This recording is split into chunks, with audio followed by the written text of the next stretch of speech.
Hello hi guys, welcome back to my channel. ఈరోజు lunch వచ్చి veg biryani చేశాను. ఇలా ఒకసారి ట్రై చేయండి, చాలా బాగుంటుంది. కర్రీ కూడా అవసరం ఉండదు, రైతాతో హ్యాపీగా తినేయచ్చు. ఫస్ట్ నెయ్యి వేసుకొని మసాలా దినుసులు అన్నీ వేసి ఆనియన్స్, పచ్చిమిర్చి, కరివేపాకు వేసి వేయించాను. కొంచెం అల్లం వెల్లుల్లి పేస్ట్ కూడా వేసి పచ్చివాసన లేకుండా వేయించాను.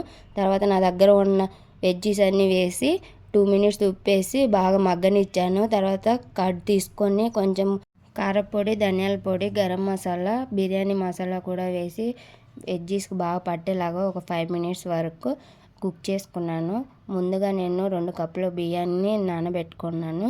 2 కప్పులకు 4 కప్పులు వాటర్ వేసుకొని కొంచెం ఉప్పు అండ్ కొంచెం కరివేపాకు, కొత్తిమీర పైన చల్లుకొని ఒక 2 విజిల్స్ వచ్చేంత వరకు ఉంచుకున్నాను. ఒక 5 మినిట్స్ ఆవిరి వెళ్ళేంత వరకు ఉంచుకొని వేడిగా సర్వ్ చేసుకుంటే చాలా బాగుంటుంది.